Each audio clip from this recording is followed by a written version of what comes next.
Shri K P Naushad Ali, നോക്കൂ, ഇവിടെ നരേന്ദ്രമോദി ഇന്ന് ഖണ്ഡിതമായി ബംഗാളിൽ പറഞ്ഞു കഴിഞ്ഞിരിക്കുന്നു. ബംഗാളിലാണ് ഏറ്റവും വലിയ വിജയം BJP ഇത്തവണ ഉണ്ടാക്കാൻ പോകുന്നത്.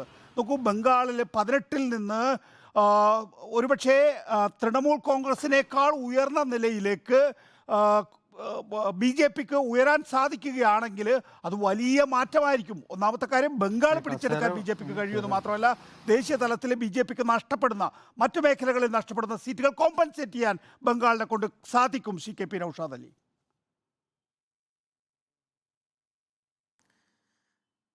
നികേഷ്, ഈ നരേന്ദ്രമോദിയെ സംബന്ധിച്ചിടത്തോളം അദ്ദേഹത്തിന് അങ്ങനെ അല്ലാതെ മറ്റൊന്നും പറയുക വഴിയില്ല. അവിടെ 18 സീറ്റ് നിലവിൽ BJP ജയിച്ചിട്ടുണ്ട്. ഇനി അവിടെ BJP മുന്നേറ്റമുണ്ടാക്കി എന്ന് തന്നെ കരുതുക. പരമാവധി അതിനൊരു എൻഡില്ലേ, ഏതുവരെ BJP ജയിക്കുമെന്നുള്ളത് ബംഗാളിനെ വെച്ചൊക്കെ നമുക്കൊരു ഊഹമുണ്ട്. ബംഗാളിൽ BJP സ്ഥിതി മെച്ചപ്പെടുത്തുന്ന സാഹചര്യത്തിൽ പോലും അവർക്ക് കിട്ടാവുന്ന പരമാവധി സീറ്റുകൾ എവിടെ വരെ എത്തി നിൽക്കുമെന്ന് നമുക്കറിയാം. അതിന് ആനുപാതികമായിട്ട് തെക്കേ ഇന്ത്യ തൊട്ടങ്ങ് വടക്കേ ഇന്ത്യയിലുടനീളം BJPക്ക് വിവിധങ്ങളായ ഇടങ്ങളിൽ നിന്ന് സീറ്റ് കുറയുന്നുണ്ട്. അതുകൊണ്ട് ബംഗാൾ വെച്ചുകൊണ്ട് എല്ലാത്തിനെയും കവച്ചു വെക്കാമെന്നൊരു ഒരു ചിന്തയുണ്ടെങ്കിൽ അത് വ്യാമോഹം മാത്രമാണ്. ഞാൻ ഈ തെരഞ്ഞെടുപ്പിനെ സംബന്ധിച്ച് ഏതായാലും ജൂൺ 4-ന് റിസൾട്ട് വരും. അതുവരെ എല്ലാവർക്കും വിജയം അവകാശപ്പെടാം. പക്ഷെ ഞാൻ ചില പൊതുവായിട്ട് ആർക്കും അഭിപ്രായ വ്യത്യാസം ഉണ്ടാകാൻ ഇടയില്ലാത്ത ചില കാര്യങ്ങൾ ചൂണ്ടിക്കാണിക്കാൻ ആഗ്രഹിക്കുന്നത്, ഇവിടെ നരേന്ദ്രമോദി 2ാം ഘട്ടം തൊട്ട് വ്യക്തമായ ധ്രുവീകരണത്തിന് വേണ്ടി എന്തൊക്കെ നെറേറ്റീവ് ഉയർത്തി. മൻമോഹൻ സിംഗിൻ്റെ വർഷങ്ങൾക്ക് മുമ്പുള്ള പ്രസംഗം, മുസ്ലിങ്ങളെപ്പറ്റി ഉടനീളം പഴിവാക്കുകൾ പറഞ്ഞ അവസാനം അത് മുജറ ഡാൻസിൽ എത്തി നിൽക്കുകയാണ്. അങ്ങനെയുള്ള അശ്ലീലം വരെ പ്രധാനമന്ത്രി പറയുന്നു. ഇതിലേതെങ്കിലും ഒന്ന് ഈ രാജ്യത്ത് ചർച്ചയായോ എന്ന് നിങ്ങൾ ആലോചിക്കേണ്ടതുണ്ട്. ഈ രാജ്യത്ത് ഈ തെരഞ്ഞെടുപ്പിൽ വളരെ കൃത്യമായിട്ട് ഇവിടുത്തെ ജീവസന്ധാരണ പ്രശ്നങ്ങളും വിഷയങ്ങളും ഭരണവിരുദ്ധതയും തന്നെ ഇവിടെ വലിയ തോതിൽ മുഴച്ചു നിൽക്കുന്നുണ്ട്.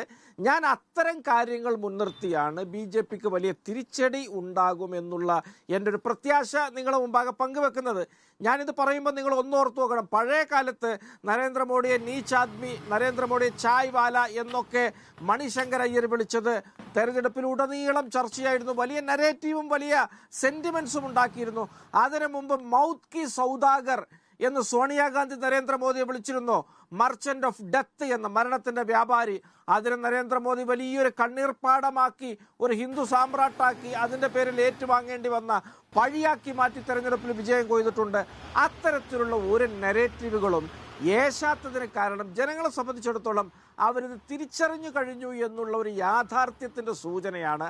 ആ യാഥാർത്ഥ്യം മുൻനിർത്തിയാണ് ഞാൻ ഈ തെരഞ്ഞെടുപ്പിനെ സംബന്ധിച്ചിടത്തോളം ചില ആവേശകരമായ. പക്ഷേ ശ്രീ നൗഷാദ് അലി, ആദ്യ തെരഞ്ഞെടുപ്പിൽ 2014-ലെ തെരഞ്ഞെടുപ്പിൽ നരേന്ദ്രമോദി ചായ് വാല എന്നുള്ളതിൽ, സാധാരണക്കാരൻ എന്നുള്ള നിലയിൽ അതൊരു വലിയ ക്യാമ്പയിൻ തന്നെയായിരുന്നു. താങ്കൾ ശരിയാവണ്ണം സൂചിപ്പിച്ചതുപോലെ തന്നെ 2019-ലേക്ക് എത്തുമ്പോഴേക്കും ഒരു ഹിന്ദു നാഷണലിസത്തിൻ്റെ പുറത്തും മാത്രമല്ല നരേന്ദ്രമോദി 56 ഇഞ്ചുള്ള ഒരു രക്ഷിതാവ് എന്നുള്ള നിലയിൽ, ഒരു പ്രൊട്ടക്ടർ എന്നുള്ള നിലയിലും വലിയൊരു ക്യാമ്പയിൻ ഉയർത്തിവിടാൻ സാധിച്ചിരുന്നു.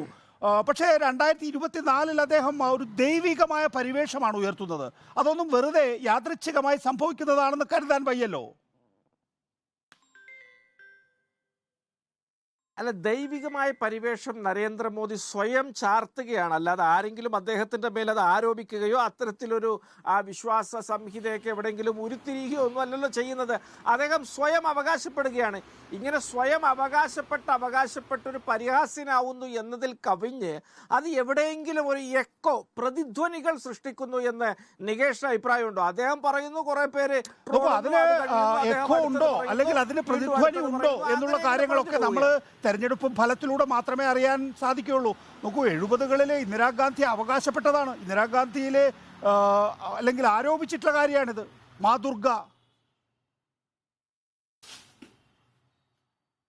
അല്ല, ഇന്ദിരാഗാന്ധിയെ സംബന്ധിച്ചിടത്തോളം 70-കൾ അത് അടൽ ബിഹാരി വാജ്പേയി ഇന്ത്യൻ പാർലമെന്റിൽ പ്രസംഗിച്ചതാണ്, അഭിനവ ദുർഗ എന്ന്. അല്ലാതെ അവകാശപ്പെട്ടിട്ടില്ല.